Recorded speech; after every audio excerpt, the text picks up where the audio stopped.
উত্তর অথবা পশ্চিম দিকে পা রেখে ঘুমানো কি ঠিক হবে নাকি গুনাহ হবে? ফরজ গোসল হয়ে গেলে কি সাথে সাথে গোসল করা আবশ্যক নাকি বিলম্বের সুযোগ আছে? না অনেক আগে ঝগড়ার সময় স্বামী তার স্ত্রীকে তালাক দিয়েছে কি না এটি কারোর মনে নেই, এক্ষেত্রে তাদের করণীয় কি? আমাদের পাশের গ্রামের একটা ছেলে আত্মহত্যা করেছে, এলাকাবাসী বলে তাকে জানাজা দেওয়া যাবে না এবং কাঁধে নেওয়া যাবে না, বিষয়ে ইসলাম কি বলে? বিয়ের সুন্নাহ পদ্ধতি সম্পর্কে কিছু বললে ভালো হতো। ঘুমের সময় কপালে হাত দিয়ে ঘুমালে নাকি সমস্যা হয়, এটা সম্পর্কে জানতে চাই। যদি বিয়ে না হয় তাহলে কি ছবিগুলো থাকলে গুনাহ হবে?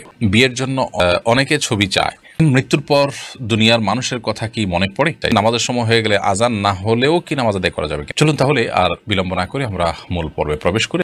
মানিশা আয়ান আইডিতে আপনি লিখেছেন, অনেক আগে ঝগড়ার সময় স্বামী তার স্ত্রীকে তালাক দিয়েছে কি না এটি কারোর মনে নেই, এক্ষেত্রে তাদের করণীয় কি?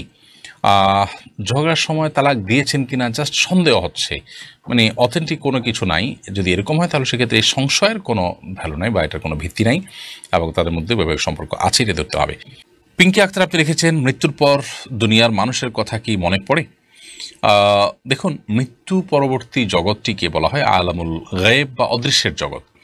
সেই জগতে আমাদের অবস্থা কেমন হয়, কীরকম হবে, সে বিষয়ে কোরআন এবং হাদিসের বর্ণনার বাইরে আমরা ধারণা করে কিছুই বলতে পারি না।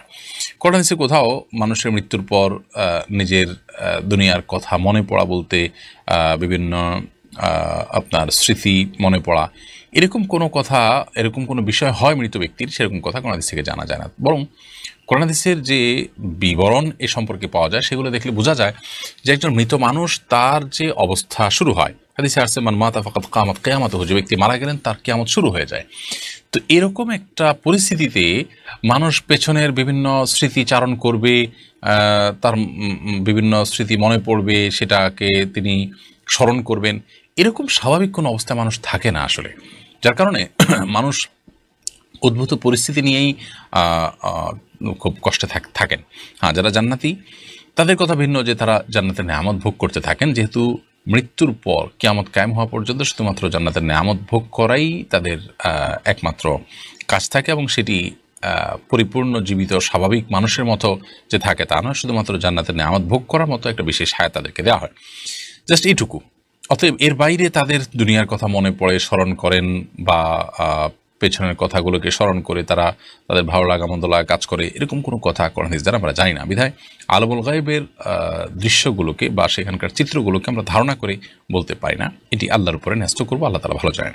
এরপরে মুশফিকুর রহমান আপনি লিখেছেন, বিয়ের সুন্নাহ পদ্ধতি সম্পর্কে কিছু বললে ভালো হতো। বিয়ের সুন্নাহ পদ্ধতি নিয়ে অনেক বিস্তারিত কথা বলার সুযোগ নেই, তবে আমরা এটুকু বলি যে বিবাহ এটি সুন্দর এবং শরিয়া সম্মত পদ্ধতিতে সুন্নাহ সম্মত উপায়ে হওয়ার জন্য আমাদের কয়েকটা বিষয় লক্ষ্য রাখতে হবে। প্রথমত, পাত্রপাত্রী নির্বাচন করা হবে দিনদারিতা দেখে, তাকওয়া দেখে, দুনিয়া বা অন্য দিকগুলোকে প্রাধান্য না দিয়ে তাকওয়াকে প্রাধান্য দিয়েই পাত্রপাত্রী নির্বাচন করতে হবে। দ্বিতীয়ত, মোহরের পরিমাণ থাকবে সহনীয় পর্যায়ে, শুধুমাত্র প্রদর্শনের জন্য বড় কোনো ফিগার না হেঁকে বাস্তবসম্মত এবং সহনীয় পর্যায়ে মোহর ধার্য করা হবে। তৃতীয়ত, কোনো যৌতুক থাকবে না, এমনকি মেয়ের বাড়িতে শত শত মানুষ গিয়ে খাওয়ার যে কালচার আছে সে কালচারটাও থাকবে না।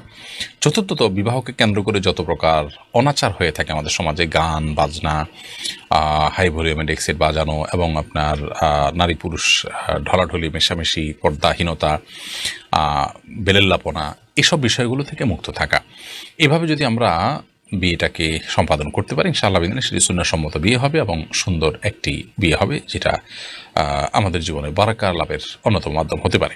আমাতুল্লাহ মুশরিফা আপনি লিখেছেন, বিয়ের জন্য অনেকে ছবি চায়, যদি বিয়ে না হয় তাহলে কি ছবিগুলো থাকলে গুনাহ হবে? বিয়ের জন্য যদি কেউ ছবি চায় তাহলে সেক্ষেত্রে লোকটা কতটা অথেন্টিক, তার ভিতরে তাকওয়া কতটা আছে, তিনি হালাল হারাম কতটা বুঝেন এবং কতটা আল্লাহর ভয় আছে, তিনি এই ছবিটা নির্দিষ্ট সময়ের পর যদি বিয়ে না হয় তাহলে সেক্ষেত্রে ডিলেট করে ফেলবেন এবং কতটা, এই বিষয়গুলো নিশ্চিত হয়ে তারপর তাকে ছবি দেওয়া উচিত, অথবা বিশেষভাবে তাকে বলে দেওয়া উচিত এবং তিনি যেটা করেন সে বিষয়ে তাকে রিকোয়েস্ট করা উচিত। এরকম না হলে যে কেউ চাইলেও আর তাকে ছবি দিলেন, এটা উচিত না, কারণ এটি আপনার প্রাইভেসি যেমন নষ্ট হবে, গুনাহের কাজ তিনি করবেন, আপনি পরোক্ষভাবে সেটাতে একরকম সহায়তাই করলেন, ব্যাপারটা সেরকম হয়ে গেল। এই জন্য এই বিষয়গুলো দেখা উচিত। আপনি আপনার চেষ্টা অনুযায়ী সাধ্য অনুযায়ী চেষ্টা করেছেন, তারপরও যদি তিনি এটি করেন না ডিলিট করেন, নিজের কাছে রেখে দেন, তাহলে সেক্ষেত্রে ইনশাআল্লাহ এর দায় আপনার আসবে না, তার উপরে থাকবে। শেখ সোহাইব আপনি লিখেছেন, ফরজ গোসল হয়ে গেলে কি সাথে সাথে গোসল করা আবশ্যক নাকি বিলম্বের সুযোগ আছে? গোসল ফরজ হয়ে গেলে সাথে সাথে গোসল করা উত্তম যদি সে সুযোগ থাকে, তবে বিলম্ব করার সুযোগ আছে যদি গোসল ফরজ হওয়ার পর পরবর্তী যে নামাজের ওয়াক্ত, সেই নামাজের ওয়াক্ত বা যদি তার উপরে কোনো নামাজ বর্তায়, তাহলে এই নামাজের ওয়াক্ত শেষ হওয়ার আগ পর্যন্ত তিনি বিলম্ব করতে চান, তাহলে শেষ মুহূর্তে বা ওয়াক্ত শেষ হওয়ার আগে আগে গোসল করে নামাজ পড়ে ফেললেন, এতটুকু বিলম্ব করা জায়েজ আছে।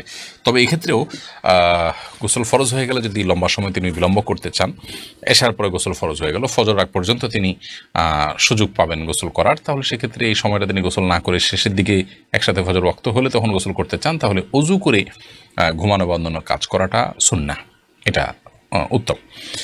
কিন্তু যদি কোনো কারণে ওযু নাও করেন, তাতে তিনি কবিরা গুনাহ করেছেন ব্যাপারটা এরকম না, সুন্নাতর করেছেন, এটুকু বলা যাবে। এরপরে বিনা সুলতান আপনি লিখেছেন, উত্তর অথবা পশ্চিম দিকে পা রেখে ঘুমানো কি ঠিক হবে নাকি গুনাহ হবে? দেখুন, উত্তর অথবা পশ্চিম কোনো দিকে পা রেখে ঘুমানোর ব্যাপারে কোরআন এবং হাদিসে পরিষ্কার কোনো নিষেধাজ্ঞা নেই। উত্তর দিকে তো নাই, পশ্চিম দিকে বা কেবলার দিকে পা রেখে ঘুমানোর ব্যাপারেও কোনো পরিষ্কার নিষেধাজ্ঞা কোরআন হাদিসে কোথাও পাওয়া যায় না। তবে অনেক উলামায়ে কেরাম এটিকে নিষেধ করেন, সে নিষেধাজ্ঞাটা হারাম পর্যায়ে না, জাস্ট অনুত্তম মাকরুহ এ পর্যায়ে নিষেধাজ্ঞা অনেক উলামায়ে কেরাম আরোপ করেন এই যুক্তিতে যে পশ্চিম দিকে বা কেবলার দিকে পেশাব বা পায়খানা করা নিষেধ, আর সেদিকে সবসময় আমরা যদি পাও দেই বা বসার সময় যদি পাও লম্বা করে বসি, তাহলে সেক্ষেত্রে এক ধরনের অসম্মান প্রদর্শন হতে পারে। আপনার উদ্দেশ্য সেটা না হলেও দৃশ্যত সেরকম মনে হতে পারে। আমরা কোনো সম্মানিত ব্যক্তির দিকে পা দিয়ে বসি না সাধারণত, সেই জায়গা থেকে অনেকে এটিকে নিষেধ করেন। তবে কোরআন হাদিসে পরিষ্কারভাবে কেবলার দিকে পা দেওয়ার পরে কোনো নিষেধাজ্ঞা নেই। যদি কেউ সেদিকে পা দিয়ে ঘুমান বা বসেন, তাহলে সেক্ষেত্রে কোরআন হাদিসের খেলাফ করেছেন এমনটি বলা যাবে না। তবে কারোর কাছে কেবলার প্রতি, কাবার প্রতি ভালোবাসা এবং শ্রদ্ধার জায়গা থেকে তিনি পা দেয়াটা তার কাছে খারাপ লাগছে, সেটি ভিন্ন বিষয়। আব্দুল হাকিম লিখেছেন, ঘুমের সময় কপালে হাত দিয়ে ঘুমালে নাকি সমস্যা হয়, এটা সম্পর্কে জানতে চাই সে। না, ঘুমের সময় কপালে হাত দিয়ে ঘুমালে কোনো সমস্যা হয় এরকম কোনো কথা সঠিক নয়। আদি বিআরি থেকে আপনি লিখেছেন, নামাজের সময় হয়ে গেলে আজান না হলেও কি নামাজ আদায় করা যাবে কিনা? যাবে। আজান না হলেও ওয়াক্ত যদি হয়ে যায়, তাহলে আপনি নামাজ পড়তে পারেন।